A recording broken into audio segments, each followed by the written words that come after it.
ang bagong James Santos Channel.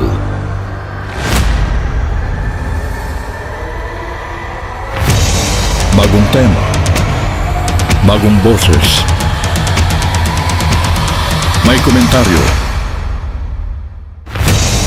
Ang pangangaral ni Brother Eli Soriano.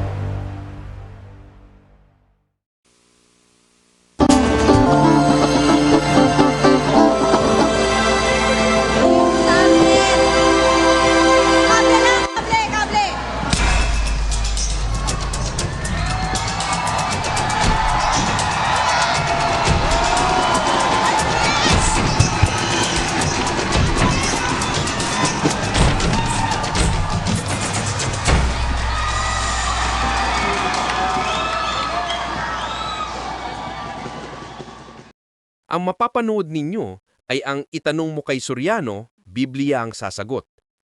At ginagawa natin ito sa pamamagitan ng fair use at bibigyan natin ng komento pagkatapos ng video. Ako po isang born again. Ang itatanong ko po sa inyo, kasi po naguguluhan po ako. For the past 10 years, hindi ko pa rin po maintindihan yung verse na, unless a man be born again, he cannot enter the kingdom of God. Ibig po bang sabihin ito yung po mga iglesia ni Cristo, yung mga Katoliko, na hindi po tumatanggap kay Lord, ay hindi po ba makakapasok sa kaharian niya? Ganito po yan. Si Kristo po ang may sabi nun eh. Unless a man be born again, he cannot enter into the kingdom of God. Therefore, it is a prerequisite in entering the kingdom of God for a man to be born again. Why do we use, or why did Jesus Christ use the term born again? Because meron ng pagkakapanganak na nangyari sa tao eh. Ngayon, hindi kataka kung hindi nyo maintindihan, hindi kataka-taka yun. Kasi ang kausap ni Cristo dyan, si Nicodemo, profesor sa Israel. Hindi niya rin naintindihan eh. Sabi ni Nicodemus, how can a man be born again if he is old? Paano maipapanganak na muli ang isang tao kung matanda na? Malaki na nga naman, makakapasok ba siya bilang ikalawa sa tiyan ng kanyang ina para ipanganak? Yun ang tanong ni Nicodemo sa ating Panginoon. Sabi ko nga, si Nicodemo hindi pa nakapag-isip siguro ng mabuti eh. Bakit? Kung ako siguro magtatanong, hindi lang, gano'n lang maitatanong ko kay Kristo. Bakit? Ang tanong niya yung bang matanda, pwede pa uling pumasok? Totoo, bagong panganak lang eh. Yung bagong kapapanganak, ipasok mo ulit, hindi mahihirapan ka nang ipasok. Yung nakalabas ng bagong panganak, mahirap na eh. Kaya it is impossible, sa naisip ni Nicodemo, it is impossible for a man to be born again if the agent that will give birth to you is your mother. Kung ang ina mo rin ang manganganak sa'yo, hindi na pwede. Impossible na. Hindi na pwede. Sa mga kapit, mayroong ina na dapat manganak. Alin yung inang manganganak para tayo maipanganak na muli? Uno, yamang ipinanganak kayong muli, hindi sa binhing nasisira, kundi sa walang kasiraan, sa pamamagitan ng salita ng Diyos na nabubuhay at namamalagi. Itong inang ito, hindi na mamatay. Kaya pwedeng manganak na manganak eh. Tanyo? Ipinanganak niya na yung mga unang Kristiyano, ipanganganak pa rin tayo ngayon uli. Alin ito? Sa pamamagitan ng binhing hindi nasisira ng salita ng Diyos na nabubuhay at namamalagi. Ang manganganak sa inyo at sa akin, yung salita ng Diyos. Paano tayo maipapanganak ng salita ng Diyos? Kung halimbawa, dati kang lasenggo, sugaron, babaero, lasinggero, lahat ng bisyo nasa iyo, nakapakinig ka, yung salita ng Diyos, inire-reforma ka nun. Nagkakaroon ng regeneration sa pagkatao mo. You are being formed in another manner other than the way you are formed in the womb of your mother. 4 ng Efeso. At kayo'y mga bihis ng bagong pagkatao Na ayon sa Diyos ay nilalang sa katwiran at sa kabanalan ng katotohanan. Magbibihis kayo ng bagong pagkatao na ayon sa Diyos ay nilalang sa katwiran at sa kabanalan ng katotohanan. Yun yung una nating pagkataong ipinanganak ng nanay, yun ho, nilalang sa alabok. Tama ho? Yung pangalawa, na ipanganganak naman ng salita ng Diyos, nilalang sa katwiran. Ipinorma sa katwiran. Kaya, yung matang ipinanganak ng nanay, laging ang gusto manood ng bold. No? Babaguhin yung mata na yon. Papalitan ng panibagong mata. Mata na ang gusto'y tumunghay sa salita ng Diyos at makakita ng mabuti. Ayun. Hindi yung matang ibinigay ng demonyo kay Eva at kay Adan, nung pakialaman sila, na dati hindi sila marunong tumingin sa masama, nung bigyan ng mali siya ng demonyo, natuto na sila tumingin sa masama. Yung dati mong bibig na mura ng mura, nagsisinungaling, manlalait, manghahamak, matapobre, papalitan ng Diyos yun. Yung katwiran sabi, wag mo hahamakin ng kapwa mo, igagalang mo lahat ng tao, etc., etc. Mapopormang panibago yung dila mo, pero yan pa rin dila na yan. Kaya lang sasangkapan na ng katwiran. Kaya, pag naganap na yon, pagbabago sa buhay mo, naipanganak ka ng muli. Hindi ang pagkapanganak na muli, tataas kang kamay. O, sino sa inyo tumatanggap kay Jesus? Taas ang kamay. Pagtaas, born again ka na. Hindi totoo yun. Hindi totoo yun. To be born again is to be born again by the agent of the Word of God. Kaya sa pamamagitan ng salita ng Diyos, lilinisin yung buong pagkatao mo na yan. Aalisin ang bisyo sa'yo, ang lasing, ang alak, ang babae, ang sari-saring kasinungaling, ang pandaraya, masamang kalooban sa kapwa, mga talim na galit, etc. Pag naalis na, bago ka ng tao. Bakit naging bago ka? Binago ka ng salita ng Diyos. Bakit ka naging bago? Ipinanganak kang muli sa pamamagitan ng salita. Kasi hindi po pwedeng, panganak ka na uli ng nanay mo naipanganakan niya na merong ikalawang mga anak, yung salita ng Diyos. Kaya ang sabi sa Biblia, ang ipinanganak ng laman, laman nga. Ang ipinanganak ng espiritu ay, espiritu nga. Alin yung espiritu na yun na nanganak? Basa. Ang espiritu nga ang bumubuhay. Sa laman ay walang anumang pinakikinabang. Ang mga salitang sinalita ko sa inyo ay pawang espiritu at pawang buhay. Yung salita ng Diyos, yun ang espiritu. Kaya maipapanganak ka sa espiritu. Kasi yung salita ng Diyos, espiritu yun pagka doon sa salita ng Diyos ka napasakop, napabago ka, naipanganak ka na ng espiritu. Isa po akong Katoliko tungkol po sa 10 utos ng Diyos. Mangyari po, may nakapagsabi po sa akin na 2 lang daw po ang 10 utos ng Diyos. 2 lang. Sa halip na 10. Ngayon po, gusto ko malaman kung alin ang totoo. At kung totoo man po, kailan po ito na ay hayag sa sanlibutan. Alam nyo, yung nagsasabi 10 ang utos ng Diyos, mali yun. Yung nagsasabi naman 2, mali rin yun. Pareho silang mali. Wala akong totoo ron. Kasi ngayon nasa panahong Kristiyano tayo. Sasagutin ko kayo sa panahong Kristiyano. Totoo pong may 10 utos ang Diyos. Pero para kanino ba yung 10 utos? Para atin ba yon? Pakinggan nyo kung kanino para 10 utos. Sa isang talata po ng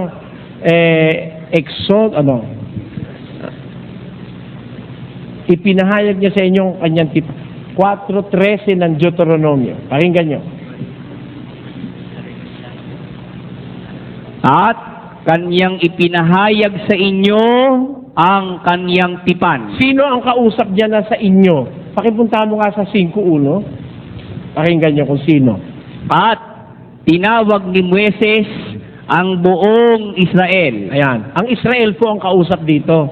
Ano sabi sa Israel? Balik. At kanyang ipinahayag sa inyo ang kanyang tipan na kanyang iniutos na inyong ganapin. Alin yun? Sa makatwid bagay ang 10 utos at kanyang isinulat sa 2 tapyas na bato. Ayon. Ang pinagpahayagan ng inutusan ng 10 utos, ang Israel.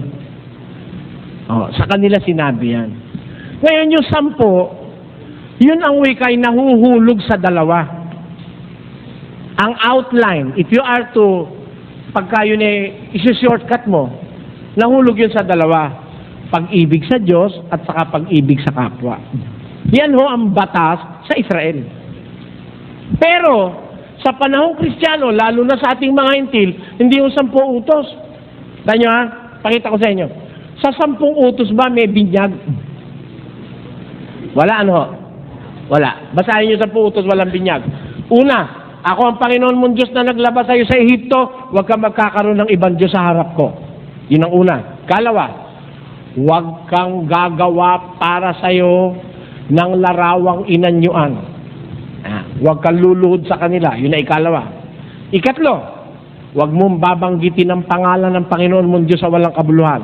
Ikaapat, ipangilin mo araw ng Sabat. Ikalima, igalang mo ang iyong ama't ina. Ika-6, huwag kang papatay. Ika-7, huwag kang mangangalunya. Ika-8, huwag kang magnanakaw. Ika-9, huwag kang sasaksi sa di katotohanan. Ika-10, huwag mong iimbutin ang mga bagay ng iyong kapwa. Di 10, may binyag ba? Wala. O kaya ngayon, hindi ako naniniwala nga utos ng Diyos 10. Utos yung Diyos yung magbinyag Sabi sa pasyon, magmula sa Jerusalem, lahat ay inyong libutin at aralan ng magaling ang taong nagugupiling ng sasalay di mahimbing. Ang sinumat aling tao, aralat binyagan ninyo. O, pinapabinyagan ang tumanggap ng bautismo at maniwalang totoo, siya kung magiging katoto. Ayun, di may binyag pala kay Kristo. O, doon ba sa 10 utos, meron barong bawal magsyabu? Meron doon? Wala Narinig nyo naman, inisa-isa ko Kaya sa panahon ngayon, hindi ho 10 utos. Marami ang utos ngayon. Marami ho. Mula ulo hanggang paa may utos. Gusto niyo patutunayan ko mula ulo hanggang paa may utos? O, puntahan natin na ulo. Basa. 11. Pakinggan nyo. 11-14. Hindi baga ang katalagahan din ang nagtuturo sa inyo Anong turo? na kung may mahabang buhok ang lalaki ay mahalay sa kanya? Kita mo? Pag pala ang lalaki, mahaba ang buhok, ala Freddy Aguilar, mahalay sa kanya. Sa Diyos pala, ayaw na yung lalaki mahaba buhok, yung babae. Tatapwat kung ang babae ang may mahabang buhok ay isang kapurihan niya, Oh, bakit? sapagkat ang buhok sa kanya'y ibinigay na pangtakit. Kita nyo? Pag babae pala, gusto ng Diyos mahaba buhok. Pag lalaki, ayaw niya. Kaya sa ulo, may utos Hanggang paa meron. Oh. Kaya hindi mo sa 10 utos. May utos sa mata, may utos sa bibig. Oh. May utos sa puso, may utos sa isip. Lahat may utos Kaya yung buong pagkatao mo, inuutusan ng Diyos. Pati paa mo kung saan lalakad, pati hanap buhay, may utos. Bawal lang maghanap buhay sa sugal, sa Biblia. Bawal lang tagatagay ng alak. Bawal yun.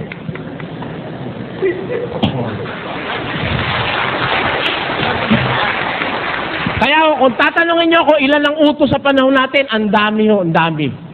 Binibilang-bilang ko, mahigit 100 Oh. Pati nga Shabu andun Yung Shabu. Sa 10 utos, wala naman Shabu Wala pa naman naiimbento Shabu nun Pero sa batas ni Kristo, meron para sa Shabu. Meron nun, bawal yun. O, yun lang manood ka ng bombang pelikula, wala sa 10 utos yun Meron ba ron? Wala Pero sa Biblia, sa Bagong Tipan, bawal yung masasamang pita ng mata. Nasa 2 ng unang Juan, versikulo 15 hanggang 17. Kaya po, yun ang sagot ko, mahaba po. Kung iisa-isahin ko sa inyo, kulang ho hanggang bukas ng umaga, hindi tayo tatapos. Basta sagot ko, hindi 10, hindi 2. Yun tungkol po doon sa 17:3 ng Juan. Yung sabi ni Kristo na makilala Na ikaw ay makilala nila na iisang Diyos na tunay. Tama naman yun Nung salita niya ay nakatingala sa langit, di ba? Nga, nakasulat sa uno, sinalita ni Jesus ang bagay na ito. Sa pagtingala ng kanyang mga mata sa langit ay sinabi, Ama, luwalhatiin mo ang anak. Ha? Tapos, gaya ng ibinigay mo sa kanya ang kapamahalaan sa lahat ng laman, upang bigyan niya ng buhay na walang hanggan, yung lahat ng ibinigay mo sa kanya. At ito ang buhay na walang hanggan, na ikaw ay makilala nila na iisang Diyos na tunay. Sino kausap niya? Yung Ama. Ama, Nasa langit. sa langit, eh. Oo, talaga iisa lang naman sa langit eh. Oh. Nasa baba kasi siya nun eh. Oh.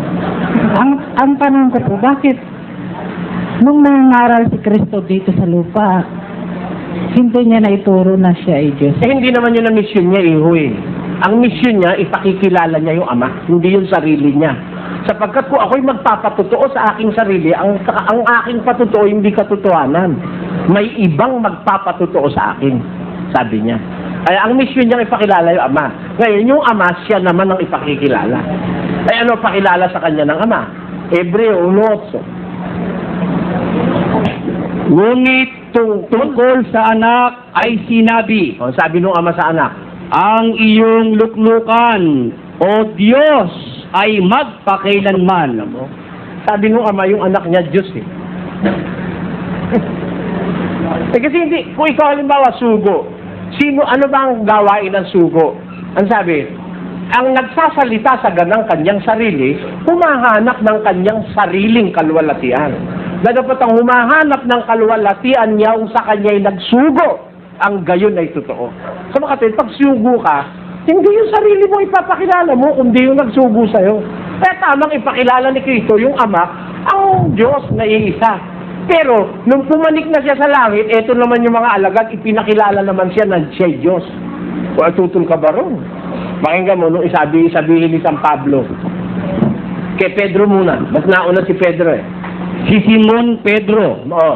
na alipin at apostol ni Jesucristo, na nagsipagkamit na kasama namin ng mahalagang pananampalataya sa katwiran ng ating Diyos at tagapagligtas na si Jesucristo. God our Savior, who is Jesus Christ.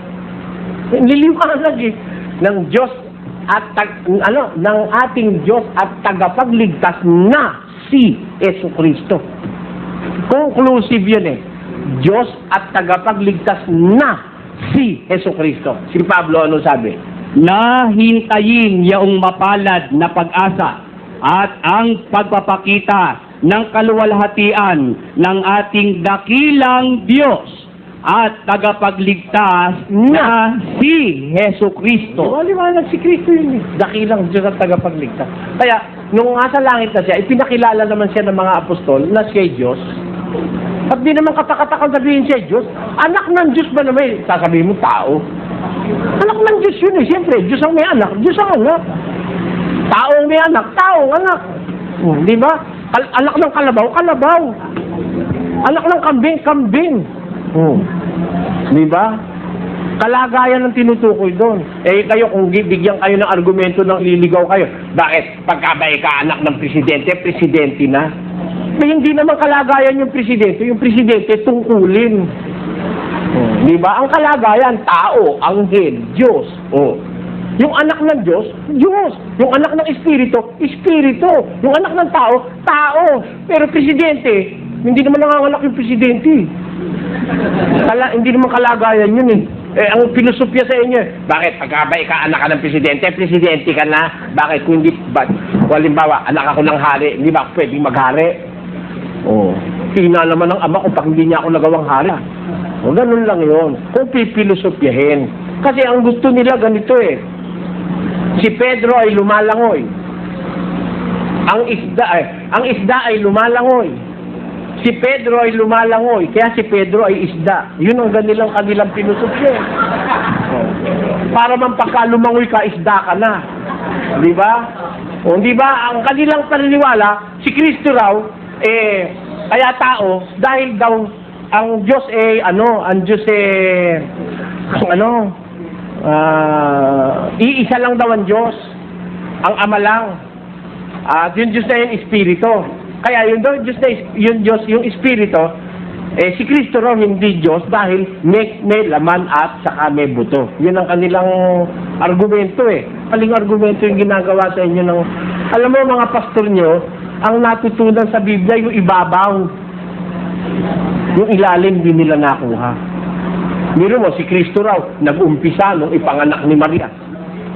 Paano nangyari? Nag-umpisa raw si Kristo nung ipanganak ni Maria. Samantalang hindi pa nga ginagawa ang mundo, nandun na yung anak ng Diyos. 17:5. 17:3 yung tinanong mo sa akin, ano? I-koma natin sa 5. At ngayon, Ama, luwalhatiin mo ako sa iyo rin ng kaluwalhati ang aking tinamo sa iyo bago ang sanlibutan ay naging gayon. Tamo? Luwalhatiin mo ako sa iyo ng kaluwalhati ang aking tinamo, past tense. Ano? Tinamo sa iyo bago pa ang sanlibutan ay naging gayon. Di wala pang sanlibutan, meron ng anak. Tapos sasabihin mo tao, imposible. De los imposibles. Wala. Thank you po. Sige. Biblia ang sasagot. Itanong mo kay Soriano. Ang tatanong ko lang po yung kasi po yung mother ko po, Katoliko po yun. Siya po yung sa akin nagturo na maging mabait nga sa ibang tao. Tatanong ko lang yung paniniwala niya. So, siguro yung mga Katoliko, mga paniniwala namin na tungkol doon sa mga santo. Bakit hindi ho dapat nating yung hindi sambahin kasi sabi ng one of my professor po ay teacher sa high school na sabi daw po niya hindi daw niya sinasamba yung image po, sabihin na ho natin ni Blessed Virgin Mary po, kundi inaano lang daw niya, adoration lang daw po o paggalang. Paggalang? Opo, ano pong masasabi? Edi sabihin mo sa teacher mo, wala ka namang intensyon na siya kanya ipahiya mo, kaya makipag-away ka sa kanya. Ginagalang nyo lang pala si Virgin Mary, okay lang. Hindi nyo naman pala sinasamba, ginagalang nyo lang. Parang magulang, ginagalang mo, di ba? Ngayon, tanong ko sa iyo ganito, yung bang tatay mo, ginagalang mo, iho? Oo. Sige. Sumusunod ka sa kanyang utos dahil ginagalang mo siya. Opo. Yung retrato niya, nilalagay mo sa bahay mo, tama? Actually, nandito po. Yun. Nilalagay mo ba siyang kandila? Hindi po. Lumuluhod ka ba sa harap ng litrato ng tatay mo? Hindi rin po. Nananalangin ka ba sa litrato ng tatay mo? Hindi rin po. Pero ginagalang mo siya. Opo. Yun. Kaya iba yung paggalang kaysa sa pagsamba. Ano? Pagka dinadalanginan mo na, niluluhuran mo na, sinasamba mo na yon. Kahit ano pang pretensyon ang gamitin mo, magpakunwari ka, hindi ko sinasamba, ginagalang ko lang, niloloko mo lang ang sarili mo. Dahil, yung tatay mong ginagalang mo, hindi mo naman pinagpo-prosesyon eh. May prosesyon ba ng iginagalang ng mga tatay? Ha? Meron ba? Na papasanin mo yung ribulto ng tatay mong iginagalang mo at saka ka magkakanta at maghahanda ka ng maraming handa. Dios de salve Maria, llena eres de gracia, el Señor es contigo. May musiko, brajing bum bum brajing bum. Bendita tu eres. May paputok pa eh. Ngayon, ginanon mo na ba ang tatay mo? Ginanon mo na. Sabi mo, ginagalang mo tatay mo. Kung yun ang paggalang, lahat ng ginagawa mo kay Maria, gawin mo rin sa tatay mo at sa nanay mo. Ewan ko kung gagawin mo. Ayun. Kaya, doon makikita mo yung diferensya sa paggalang at pagsamba. Kasi yung pagluhod, yung panalangin, yun ay ginagawa lang sa Diyos. Pakinggan mo basa.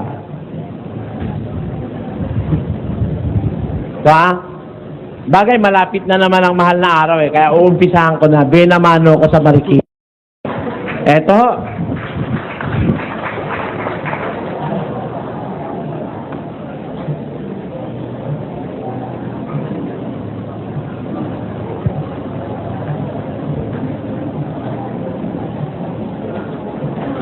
kung ako nga'y sambahin mo. Ha?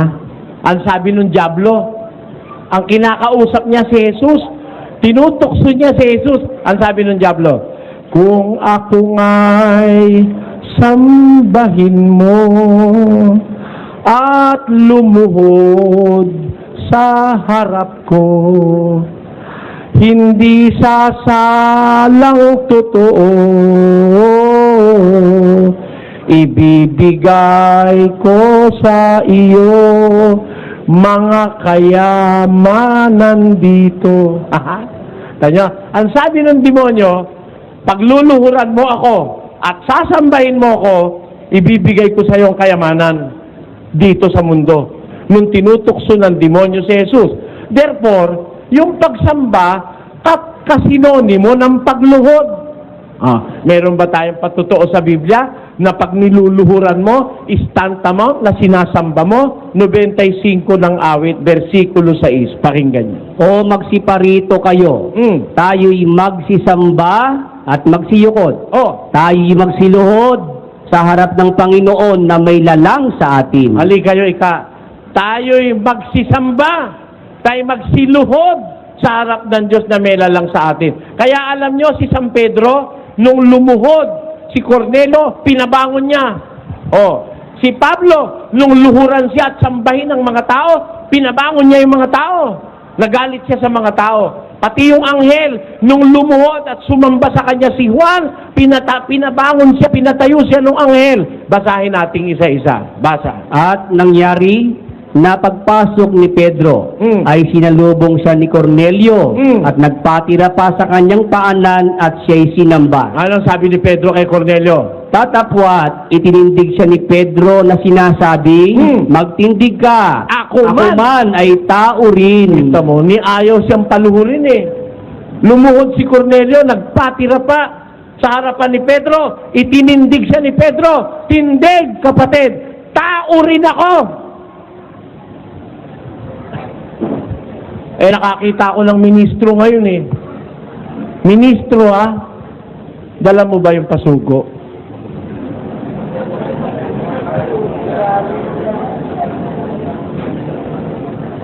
Ministro, ang kanyang mga alagad, kapwa niya ministro, nakaluhod sa harap niya. Ay, gustong-gusto. Yung talagang apostol, nung meron lumuhod, pinatayo eh. Ito pa isa. Basa. At ang saserdote ni Jupiter na ang kanyang templo ay nasa harap ng bayan, ay nagdala ng mga bakat, mga putong na bulaklak sa mga pintuang daan at ibig baghaing kasama ng karamihan. Tatapwat, nang marinig ito ng mga apostol na si Bernabe at si Pablo, ay hinapak nila ang kanilang mga damit at nagsipanakbo sa gitna ng karamihan na nagsisigaw at nagsisipagsabi, mga Ginoo, bakit ninyo ginagawa ang mga bagay na ito? Kami, mga tao ring may mga karamdamang gaya ninyo. Si Apostol Bernabe at saka si Apostol Pablo, nung luhuran siya ng mga tao, pinabangon yung mga tao. Ba't nyo ginagawa yan, Kami may tao rin. Pero ito, nakita nyo?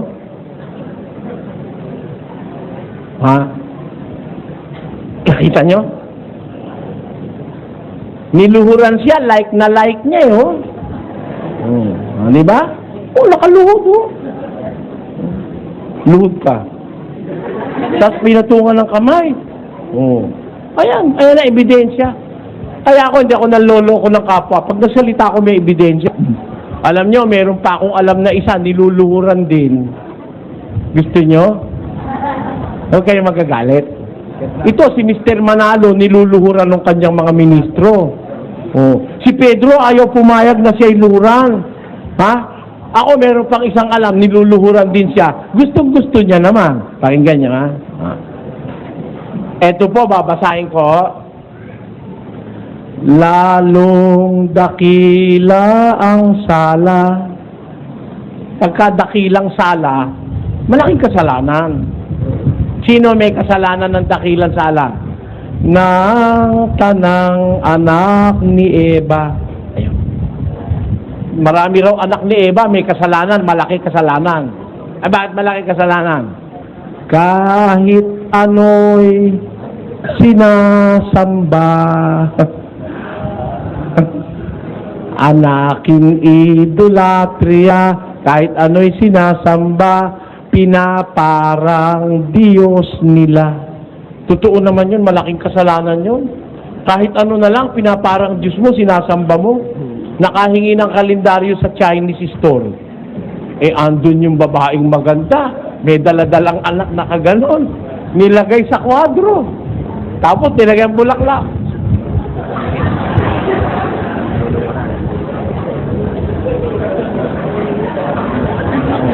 Di ba? Totoo, hindi. Kalendaryo lang yun. Bagay, mabuti-buti naman yung kalendaryo. Yung iba nga, alikitran eh. Yung alikitran, yung maitim na pintura.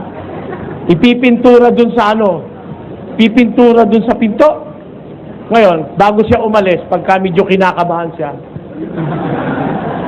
sabi niya dun sa pintura, tataka ako, tama naman sabi ng pasyon. Lalong dakila ang sala ng tanang anak ni Eva, anakin idolatria, kahit ano'y sinasamba, pinaparang Diyos nila. O tao, dapat mong mapag-alaman, iisang Diyos nga lamang ang nararapat luhuran. Ilan ho? Kayo ho, ilan ang niluluhuran nyo? Sabi rito, isa lang ang luluhuran. At sambahin gabi't araw. Isa lang ho eh. Ang dahil natin niluluhuran. Kaya sabi sa pasyon pa rin, sabi, iisang nasyon sa mundo. Isa lang pala yung nasyon na yon. Ang kumilalang totoo. Sa Diyos kumapal sa tao. Ito ngang mga Hudyo. Bukod nga walang anito. Palang mga Hudyo, walang anito. Walang ribulto. Maraming mga nasyon sa mundo, ang dahil ribulto. Iba-iba nga klase. May maliit, may malaki, may negro, may mistiso, may mamula-mula, may payat, may bilugang muka, may habaang muka. Ang dami. Ngayon, may madadagdag na naman, sasambahin tayo. Di ba? At ang sasambahin natin ngayon, hindi talagang siya. Kundi kumuha sila ng isang modelo dahil di raw nila alam ang itsura ng pagmumuka. Kumuha sila ng isang modelo ngayon na second year college student. Tanyo. Hindi ngayon, pag sinasamba mo ngayon si Kalungsod, Ginoong Kalunsod, hindi ko alam kung sino ka, pero ito kaharap ko, hindi ko kilala ito. Hindi ka ba nanganganinganin noon nung sinasamba mo, hindi mo naman kilalang tao? Yun. Huwag kayong magagalit ho. Nagsasalita lang ako ng ikagagalit ng kalooban ninyo. Pero huwag kayong magagalit dahil totoo naman po sinasabi ko eh. Ito pa yung isang niluluhuran, Yan, luluhuran niya. Ito yan.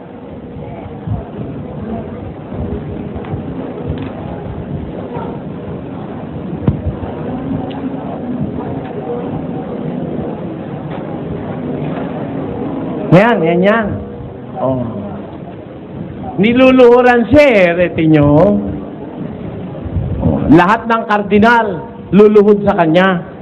Si Pedro, nung luhuran, huy, tindig, tao rin ang ulo. Nung luhuran naman si Apostol Bernabe, si Apostol Pablo, huy, huwag mong gawin yan, ako may tao rin. Niluhuran yung anghel. Anghel naman ang niluhuran. Alam niyo, ginawa nung anghel, basa. Akong si Juan. Ako ang nakarinig at nakakita ng mga bagay na ito. At at nang aking marinig at makita ay nagpatira pa ako upang sumamba sa harapan ng anghel na nagpakita sa akin ng mga bagay na ito. Data pa. At sinabi niya sa akin, ingatan mong huwag gawin iyan. Bakit? Ano sabi ng anghel? Ako'y kapwa mo alipin. Oo, sabi ng anghel. Hindi lumuhod si Juan doon sa anghel na nagpakita sa kanya ng mga kamanghamanghang bagay na isinulat niya sa Apokalipsis. Ang sabi ngayon ng anghel, hoy, huwag mong gawin yan. Ako rin ay aliping kagaya mo. Pumayag ho ba yung anghel na luhuran siya? Kayo, lumuluhod ho ba kayo sa anghel? O kayo magkakaila? Sa Betis, maraming tindahan ng anghel doon. Meron nga pugot ang ulo may pakpak sa tabi. Niluluhuran niya O, di ba?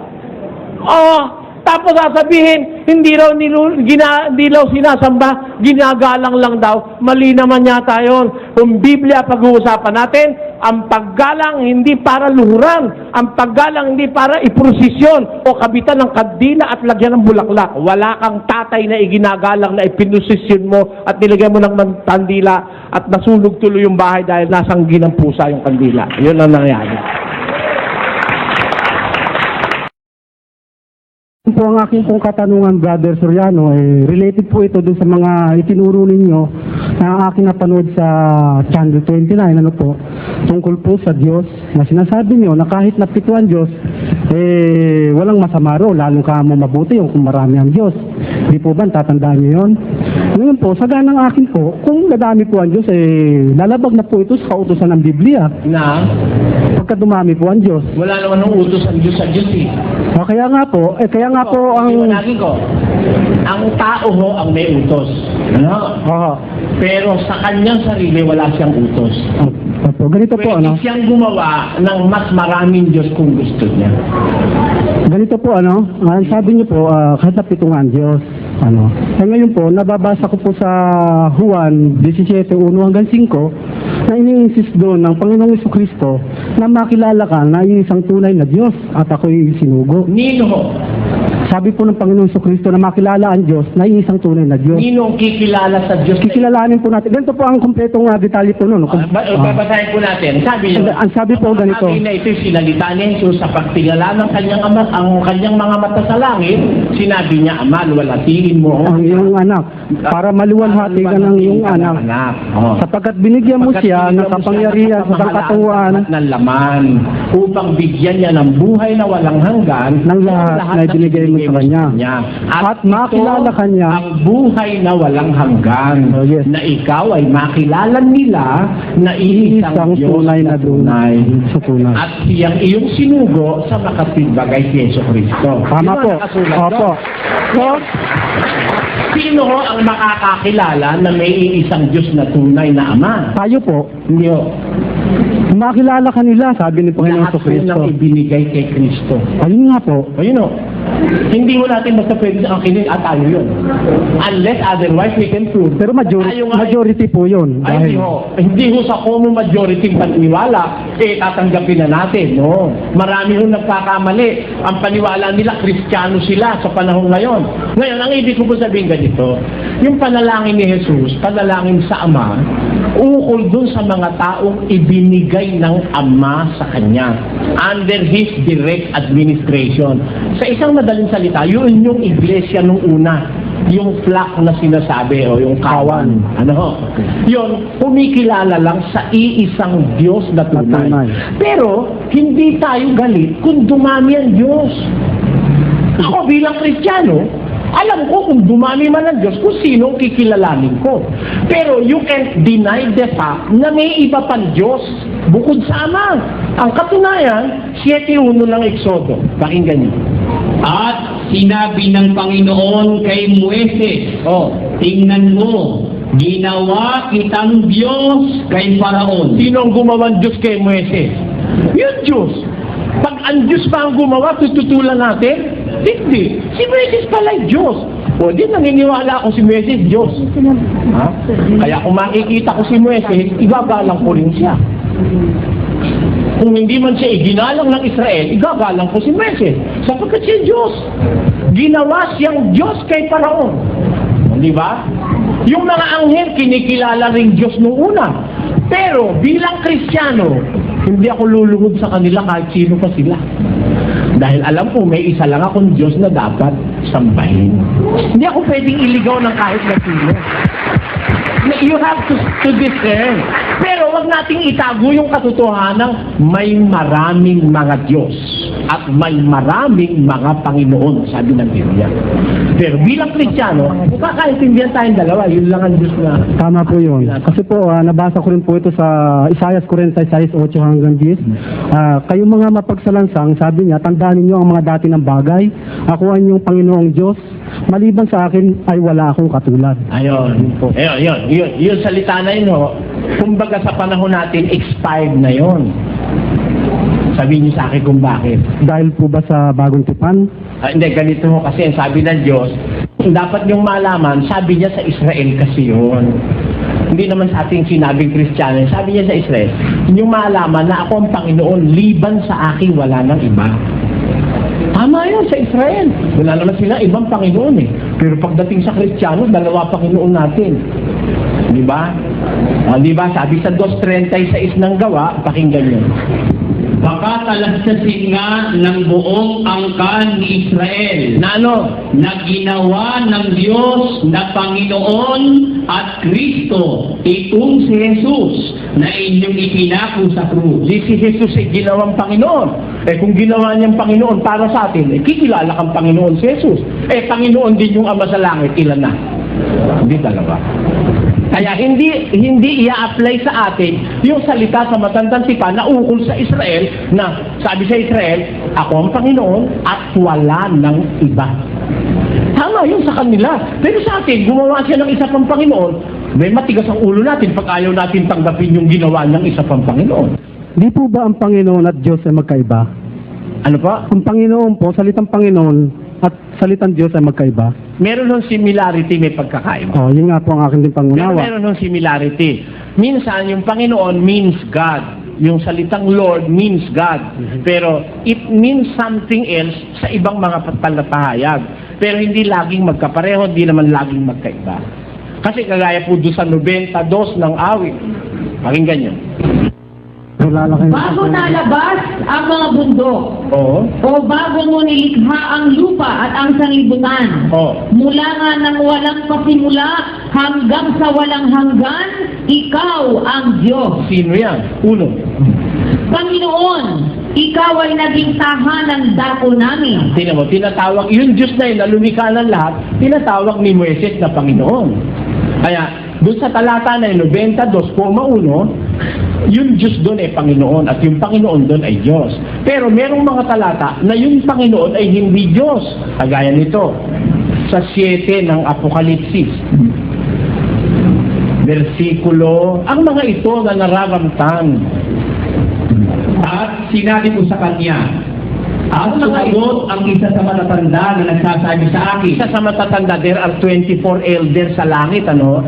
Sumagot yung isa sa matatanda na nagsabi, Ang mga ito na nangadarangkan ng mabubuting damit ay sino-sino at saan nagsipanggaling. ano sagot niya? At sinabi ko sa kanya, Panginoon ko, ikaw ang nakakaalam. Tignan niyo si San Juan, nagtatlo pa Panginoon. Sumagot si Juan doon sa isa sa mga apat na matatanda eh. Sino-sino yung mga marami na yung naligtas na yan? Sabi ni San Juan, Panginoon ko, ikaw ang nakakaalam. Sino yung tinawag niyang Panginoon? Yung isa sa 24 elders. Ilan na Panginoon ni Juan? Yung Ama, yung Anak, at isa doon sa 24 elders. Elder yun eh. Matanda kay Juan yun. Tinawag niyang Panginoon. But it doesn't necessarily follow na yun ay Diyos. Ano po ba ang masasabi niyo po sa speak and other tongue at ito ba ay sa demonyo? Alam nyo, yung speaking in tongues. Tandaan nyo, nakalagay doon sa Biblia, speaking in tongues. Plural yun eh.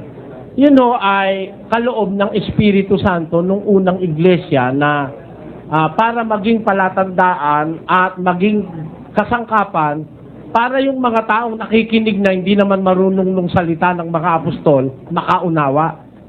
Medium po ng Diyos yun, parang milagro na nagsasalita mga apostol Galileo, nakikinig yung taga-Ehipto, napapakinggan nila sa sarili nilang wika para bang may automatic translation ng sinasabi ng mga apostol.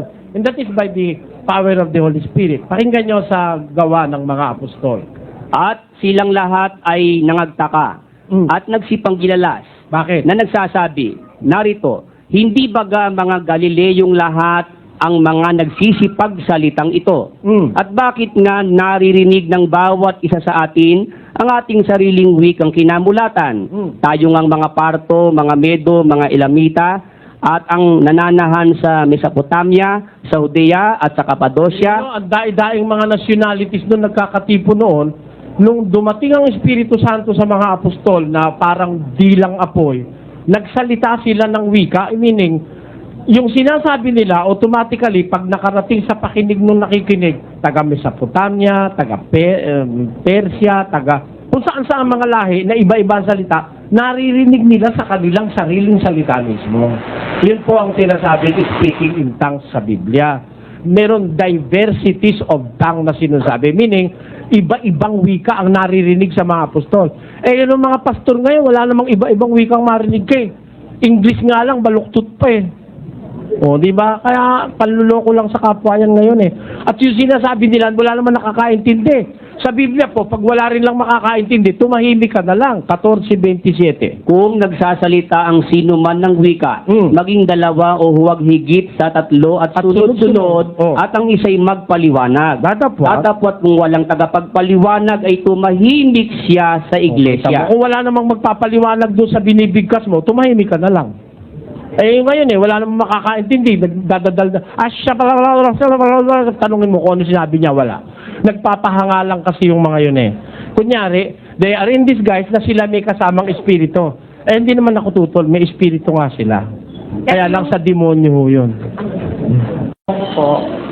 Sa panahon ho kasi ngayon, maraming nagkakaroon ng kadahilanan para magkalayo ang magulang at anak. Isa na po doon, kung nagkaroon po ng samaan ng loob. Gusto ko lang po kasi malinawan, dapat po bang ang magulang ang lumapit sa anak? O ang anak ang dapat na lumapit sa magulang?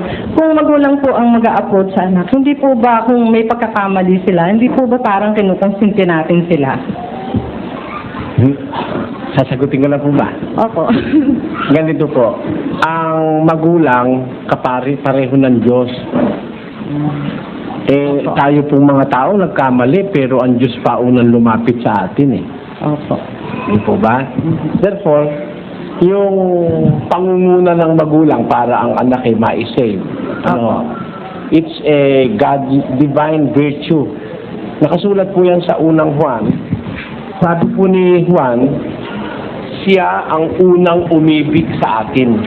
Hindi tayo ang umibig sa kanya. Hindi siya ang unang umibig sa atin. Ngayon, siguro ang pinakamaganda pong magagawa natin, umpisahan natin yung tamang foundation sa isang bata. At hindi kayo magkakaproblema ng halimbawa dadating yung panahon lalayo ang loob ng isang anak. Unang-una, breastfeeding is best for babies. Diba? Hindi lang in terms of health, kundi also in spiritual terms, meron hong nagiging pakinabang yun nalalapit yung amoy ng ina sa anak, anak sa ina, nagkakaroon ng spiritual link between the mother and the child. Tapos, as I have studied, yung mga batang pinasuso sa ina, hindi restless. Opo, Brother Eli. Very calm sila. Tama po kayo. Doon mo mag-uumpisa. Mula sa pagpapasuso hanggang sa bringing up of the child. Pagkatapos hanggang doon sa pagkain. Pagka na-develop po yung strong family ties, ako naniniwala kung meron man dadating na samaan ng loob ng magulang at ng anak, hindi ho sapat yun para ang isang anak ay umalis o magtakwil sa magulang. Opo, Brother Eli. Isa po yun sa case. Kaya lang po, in case po na environmental influence ang nakaapekto po dun sa bata. Hindi po sa parents' side or sa upbringing ng bata, kundi sa environment po. Yung isang malaking factor po yan yung environment Yan din ho ang sinasabi ng Diyos sa Biblia na nandun sa unang Pedro, ikalawang Pedro 2, versikulo 20. Ang sabi po rito, pakinggan nyo lang ito sandali, ho. Sapagkat pagkatapos na sila'y makatakas sa pagkahawa sa sanglibutan, sa pamamagitan ng pagkakilala sa Panginoon at tagapagligtas na si Jesucristo, ay muling mahalubiluhan at madaig niyaon. Itong mundong ito, nakadadaig ito eh. Kahit nakatakas ka na, may possibility magkaroon ka ng impluensya uli ng sanlibutan. Nagaganap po yan sa mga Kristiyano nung una. Kaya, pagka ganun po ang kondisyon, the best is yung gawin natin yung divine virtue na sa Biblia ho kasi kung sino pa yung nagkasala, siya panlalapitan mo kung ikaw ang nakakaunawa eh. Opo. Hindi po masama yan. Hindi po masama Hindi po yun. masama. Magandang gabi po. Ano po? Doon po sa sinabi niyo doon sa mga namayapa. Sa ano? Sa mga namayapa po, yung kanilang mga remains na sila po ay nasa alabok pa. E paano po yung sinabi ni Cristo na yung sa kanyang yung Lazarus and the rich man? Sino? Lazarus po at saka yung mayaman Oh. na doon sa bosoms of Abraham at saka doon po sa Hades. Tsaka yung pong sinabi niya doon sa nasa kanang kamay niya na kakasamahin niya sa paradise. Yung kasi po ang sasan po ngayon yung kanilang mga espiritu. Sino ang tinatanong nyo? Yung Kasi po yung kakasamahin kita sa paraiso, sabi niya? kasi po yung mga namayapa sa ngayon, ang sabi niyo po ay nasa kanilang mga kinalalagyan sa libingan. So paano po naman yung mga yung doon po sa pangaral ni Cristo yung mayaman at saka yung pulubi. Na nang namayapa sila, natagpuan yung sarili niya na nasa paghihirap. At saka yung si Lazarus, kino-comfort naman ni Amang Abraham. Tapos yung pa pong yung nasa kanan niya. Ang sabi naman kasi ron niyo, Panginoon, alalahanin mo ako pagdating mo sa iyong kaharian. Sabi ni Jesus, katotohanan ang sinasabi ko sa iyo ngayon, kakasamahin kita sa paraiso. Sabi niya, kakasamahin kita sa paraiso. You will be with me in paradise. You will be with me. You will be with me. Ang katunayan ito, akala nung iba nung kapatid, diretso-diretso na pumunta sa paraiso yung ang tawag nila doon si Dimas eh. Si Dimas. Tawag nila ron si Dimas eh. Dire-diretso na raw sa paradise, ano? Mali yun, kapatid, mali. Alam mo ba't mali? Si Jesus Christ yan, hindi naman nagpunta agad sa paradise eh. Pagkamatay niya, bumaba muna siya sa malalim. Tapos, nabuhay siya after 3 days and 3 nights. Pagkatapos, 40 days and 40 nights pa siyang nakisama sa mga apostol. Kung si Dimas dumiridiretso na lalabas, nauna pa si Dimas sa kanya ron. Naiwan niya si Cristo rito. Di ba gano'n? No? Yung salita doon, will be in the future. Kakasamahin kita sa paraiso. Kailan dadating yung magkakasama? 4:16 ng Thessalonica. Sapagkat ang Panginoon din ang bababang mula sa langit na may isang sigaw, may tinig ng arkanghel at may pakakak ng Diyos. At ang nangamatay kay Kristo ay unang mga bubuhay na mag-uli. Kung magkagayon, tayong nangabubuhay na nangatitira ay aagawing kasama nila sa mga alapaap upang salubungin ang Panginoon sa hangin. At sa ganito'y sa Panginoon tayo magpakailanman. Doon pa lang natin makakasama ang Panginoon after the resurrection. Kaya may pagkabuhay na maguli. Ngayon, ang tanong mo pa isa, sabi kasi nung iba nga, pumunta na raw sa paradise. Hindi pa, ang panahon para magkasama-sama ron, hindi una-una. Hindi una-una. Sa 11 ng Ebreo. Na ipinaghanda ng Diyos ng lalong mabuting bagay tungkol sa atin upang sila'y huwag maging sakdal ng bukod sa atin. That they may not be perfected apart from us. Kaya ang pagdating sa langit sabay-sabay. Pati yung mga Pati yung mga naunang namatay hanggang ngayon, hindi pa yun pinapapunta sa langit. Pakinggan mo, dyan sa Ebreo pa rin. Sa pananampalataya ay Ayon sa pananampalataya ay nangamatay ang lahat ng mga ito na hindi kinamtan ang mga pangako, ngunit kanilang nangakita na natanaw mula sa malayo. Kita mo, lahat namatay yung mga lingkod ng Diyos ng una, namatay silang lahat, hindi naman nila nakamtan pa yung pangako, kundi natanaw lang nila mula sa malayo. Ay, hindi sila, wala pa sila sa langit ngayon, miski si David nga, wala pa rin eh. Oh. Ngayon, paano naman yung si Lazaro at saka yung mayaman na kung tawagin ng Katoliko si Tibes, ano? Asan yun? Sabi sa Biblia, dinala siya sa sinapupunan ng amang Abraham. Alam mo kapatid, ano? Ito'y isang bagay na symbolic, hindi literal. Kasi bakit ka naman dadalhin sa sinapupunan ng amang Abraham? Sino ba naman si Abraham? Ha? Bakit dun sa sinapupunan? Si Abraham patay pa rin hanggang ngayon. Di ba? Ba't ganon? Kasi simboliko yun na ganon ang mangyayari sa tao. Na si Abraham symbolic of God the Father. Sumisimbolo siya sa Diyos. Siya ang pinanggalingan kasi ng lahing maliligtas si Abraham Siya ang ama ng pananampalataya ayon sa Biblia. Ngayon, nung mamatay yung dinala sa sinapupunan ni Abraham. At yung isa naman sa Hades, sa pagdurusan, sabi ron. Yun ang mangyayari. Yun ang larawan ng mangyayari sa tao. Dalawa ang destinasyon. It is the consummation of all the things that will happen in regarding human beings na mula sa mundong ito makakarating doon sa glory. Pero yon sinasakop na nun ang lahat ng pangyayari mula sa pagkapanganak mo hanggang sa makarating ka sa kaharian ng Diyos. Hindi ibig sabihin nangyari na agad ngayon yun. Kasi po, nakiusap pa yung nasa Hades. Sabi niya kung pwede si Lazaro pabalikin sa lupa kasi may mga kapatid pa siya nabubuhay. Oo, nabubuhay. Na kung baka babalik sila, baka sakaling maniwala. Baka sakaling maniwala. Ano naman ang sagot ng amang Abraham? Anak, nandun si Moises at nandun din ang mga propeta. Kung hindi sila maniniwala kay Moises at saka sa mga propeta, hindi sila maniniwala kahit may isa pang patay na mabuhay. Tingnan mo yung time na tinutukoy, ano? Ang mga Abraham, meron pa po ako 5 kapatid na lalaki. Baka sakaling kung may isang mabubuhay mula sa patay, maniwala sila. Sumagot ang aman si Abraham.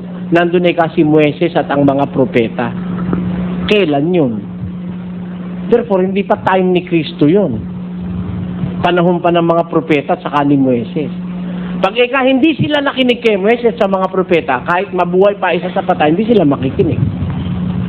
Therefore, kung kukunin mo yon sa time element, lumalabas, nangyari yung pangyayari na yon bago pa ang panahon ni Kristo. Di ba? Kasi panahon pa ni Moises. Basahin natin. At sinabi niya, ipinamamali ko nga sa iyo, Ama, na suguin mo siya sa bahay ng aking ama. Bakit? Sapagkat ako'y may 5 kapatid na lalaki upang sa kanila'y patotohanan niya. Baka pati sila'y maparito sa dahong ito ng pagdurusa. Tatapos sinabi ni Abraham na sa kanila si Moises at ang mga propeta, bayaang sila'y pakinggan nila. At sinabi niya, hindi amang Abraham. Tatapos, kung ang isang mula sa mga patay ay makaparoon sa kanila, sila'y magsisisi. At sinabi niya sa kanya, kung hindi nila pinakikinggan si Moises at ang mga propeta, ay di rin mga hihikayat sila kahit ang isa'y magbangon sa mga patay. Tamo. So mga ang time element yan, sa panahon pa ni Moises at mga propeta, hindi yung Christian era, no? Ngayon, kung ililiteral mo lahat yung mababasa mo dyan, magkakakontra-kontra. Bakit? Kasi lalabas yung patay may malay. Nakikipag-usap pa. Sabi sa Biblia, wala nang malay patay. 9 Gs. Anumang masumpungang gawain ng iyong kamay, gawin mo ng iyong kapangyarihan, sapagkat walang gawa, ni kathaman, ni kaalaman man, ni karunungan man sa libingan na iyong pinaparunan. Wala nang gawa, wala nang katha, wala nang kaalaman, wala nang karunungan sa libingan. Di pagka ang tao pala patay, walang malay. Lumalabas doon, may malay eh. Di ba? It will be contradicting other verses of the Bible if you have to interpret it that way. Kaya hindi ganon ang pagkilala sa Biblia. Yan ang pangungusap ni Kristo, kuminsan naglalarawan ng hinaharap na pangyayari. Ganon nga yung mga ganong pangungusap ang Panginoong Jesus. Kung iaano nating literal, as is, maraming kokontrahing karugtong sa Biblia. Mababaliwala yung ibang mga talata sa Biblia. Dahil sa Biblia, sinasabi, wala nang mala yung mga sumakabilang buhay na. Yun ang sinasabi. Kaya hindi po ganon. Yung paglalarawan ni Kristo ng kabuuan ng pangyayari sa human race. May mapupunta ron, may mapupunta ron sa kabila. At meron din namang mga tao na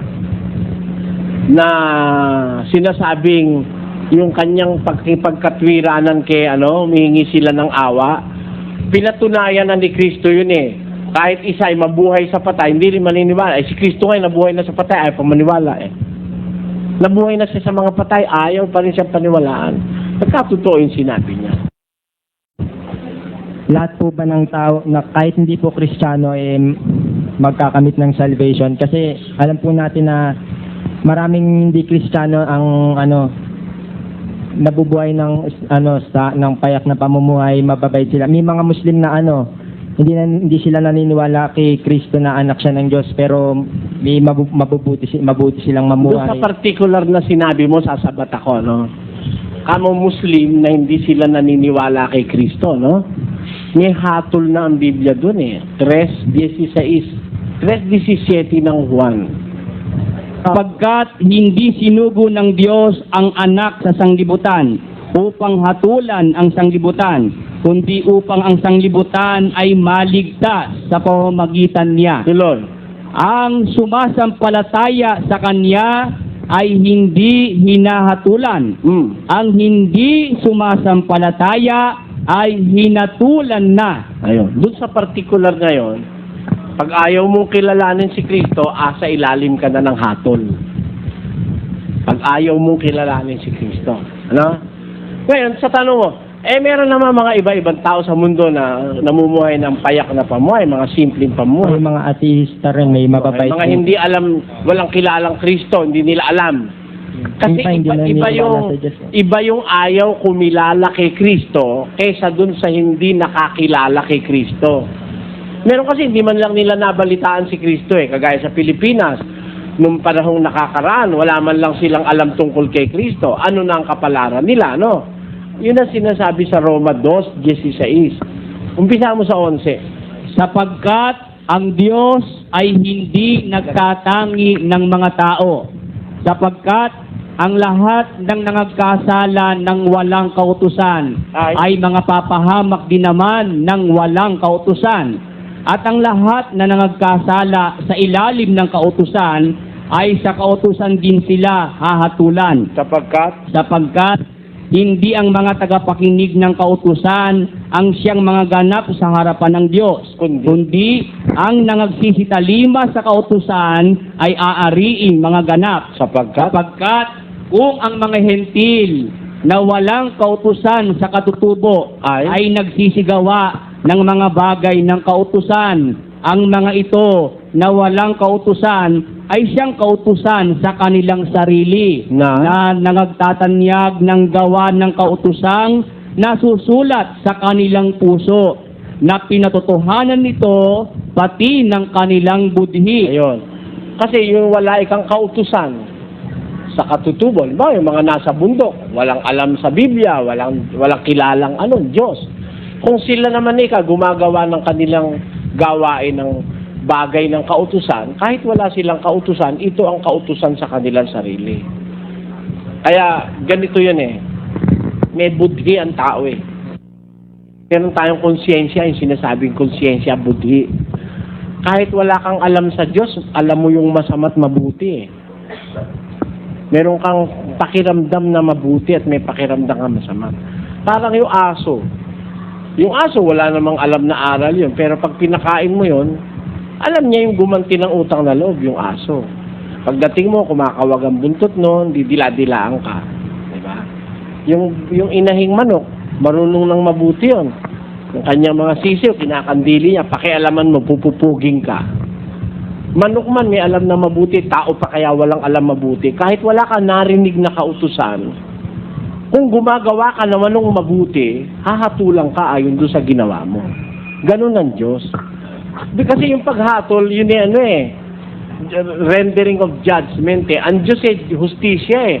Hindi ka naman niya pwedeng usisahin, sumampalataya ka ba sa akin? Sa aking anak at na ikaw ba'y umanib sa iglesia? Eh wala nga ako kung alam na iglesia, Panginoon, hindi ko narinig eh. O papa, sisisihin mo ba yun eh? Wala pa naman Biblia sa Pilipinas noon. Hindi pwedeng yun ay sisihin. Kaya ang Diyos na ang bahala ron. Kung ang tanong mo sa akin, may pag-asa bang maligtas yan? Meron. Kaya sa Biblia, ang nakasulat, kahit hindi ka nakarinig ng kautusan, kung gumaganap ka naman ng kabutihan ng ayon sa iyong budhi, yun ang ihahatol sa'yo. Kaya you have a chance. Bibigyan natin ng komento ang napanood nating video. Ito ay malayang komento lamang at hindi upang magmarunong. Ang bibigyan nating ng komento ay patungkol sa speaking in tongues. Panoorin muna natin. Ano po ba ang masasabi niyo po sa speak and other tongue at ito ba ay sa demonyo? Alam nyo, yung speaking in tongues. Tandaan nyo, nakalagay doon sa Biblia, speaking in tongues. Plural yun eh. Yun ay kaloob ng Espiritu Santo nung unang iglesia na para maging palatandaan at maging kasangkapan para yung mga taong nakikinig na hindi naman marunong nung salita ng mga apostol, makaunawa. Ang pagsasalita ng iba't ibang mga wika ay hindi lamang mga lengguwahe ng mga tao, kundi lengguwahe rin ng mga anghel sa langit. Basahin natin. Kung ako'y magsalita ng mga wika ng mga tao at ng mga anghel, datapuat wala akong pag-ibig, ay ako'y naging tanso na tumutunog o batingaw na umaalingaw-ngaw. Kaya, ang makapagpapaliwanag rin yan ay may kaloob rin ng makaunawa ng mga lengguwahe ng mga anghel. At kung walang makaunawa, ay makipag-usap na lang siya sa Diyos. Datapuat, kung walang tagapagpapaliwanag, ay tumahimik siya sa iglesia at siya'y magsalita sa kanyang sarili at sa Diyos. Ang kaloob na makapagsalita ng speaking in tongues ay kaloob ng Espiritu Santo sa mga sumasampalataya. At ang kaloob na yan ay hindi nawawala at umiiral pa rin yan sa ating panahon sa loob ng iglesia. Na-experience ko yan nang bigla na lang gumalaw ang aking bibig at nagsasalita na may nais ipahiwatig na hindi ko nauunawaan. At bibigyan ko rin ng komento tungkol sa nagtatanong tungkol sa mayaman at si Lazaro nang mamatay at dinala ng mga anghel sa Hades. Panoorin muna natin. Magandang gabi po. Magandang gabi po. Doon po sa sinabi niyo doon sa mga namayapa. Sa ano? Sa mga namayapa po, yung kanilang mga remains na sila po ay nasa alabok pa. E paano po yung sinabi ni Cristo na yung sa kanyang yung Lazarus and the rich man? Sino? Lazarus po at saka yung mayaman. Oh. Na doon sa bosoms of Abraham at saka doon po sa Hades. Tsaka yung pong sinabi niya doon sa nasa kanang kamay niya na kakasamahin niya sa paradise. Yung kasi po ang sasampu ngayon yung kanilang mga espiritu. Sino ang tinatanong niyo yung Kasi po yung kakasamahin kita sa paraiso, sabi niya? Kasi po yung mga namayapa sa ngayon, ang sabi niyo po ay nasa kanilang mga kinalalagyan sa libingan. So paano po naman yung mga yung doon po sa pangaral ni Cristo yung mayaman at saka yung pulubi. Na nang namayapa sila, natagpuan yung sarili niya na nasa paghihirap. At saka yung si Lazarus, sino-comfort naman ni Amang Abraham. Tapos yung pa pong yung nasa kanan niya. At bago ko komentuhan at basahin, ang mga namamatay noon, maging mabuti at masama, ay dinadala lahat sa Hades. Merong 2 lugar na pinupungkahan ang mga namatay. Basahin natin. At nangyari na namatay ang pulubi at siya'y dinala ng mga anghel sa sinapupunan ni Abraham, at namatay naman ang mayaman at inilibing. At sa Hades na nasa mga pagdurusa ay itiningin niya ang kanyang mga mata, at natanaw sa malayo si Abraham at sila Sara ay nasa kanyang sinapupunan. Hindi ito talinghaga gaya ng sinasabi ng iba. Kung babasahin natin ang mga sumunod pang mga talata, nabanggit rin si Moises, kaya ito ay isang totoong pangyayari. At ayon sa sinasabi ni Jesus, ang Hades ay may 2 destinasyon ang mga namatay. Sa pinuntahan ng mayaman ay ang Hades pagdurusa, at sa lugar naman ni Lazaro at Abraham ay Hades kaaliwan o Hades paraiso. Kaya si Jesus at ang magnanakaw na nagsisi ay namatay, dinala rin sila ng mga anghel sa Hades na kinaroroon ni Abraham o Hades paraiso. Ito ang sinasabi ni Jesus na paraiso. Basahin natin. At sinabi niya sa kanya, "Katotohanang sinasabi ko sa iyo, ngayon ay kakasamahin kita sa paraiso." At nasusulat, si Jesus ay pumunta rin sa kalaliman o ang Hades. Basahin natin. Kaya't sinasabi niya, nang umakyat siya sa itaas, ay dinala niyang bihag ang pagkabihag at nagbigay ng mga kaloob sa mga tao. Ngayon ito, umakyat siya, ano ito, kundi siya'y bumaba rin naman sa mga dakong kalaliman ng lupa. Ang bumaba ay siya rin namang umakyat sa kaitaasan ng buong sangkalangitan upang kanyang mapuspos ang lahat ng mga bagay. Kaya hindi exempted si Jesus ng mamatay. Doon rin ang destinasyon niya at binuhay sa 3 araw. At ang mga nasa Hades, paraiso, ay dinala niyang bihag at dinala na sa langit. Kaya ang Hades kaaliwan ay wala ng laman dahil nasa langit na silang lahat. Kung nagustuhan ninyo ang napanood ninyong video, please like, share, and comment. At maraming salamat sa inyong suporta upang manatiling buhay ang aking channel. Maraming salamat sa panonood.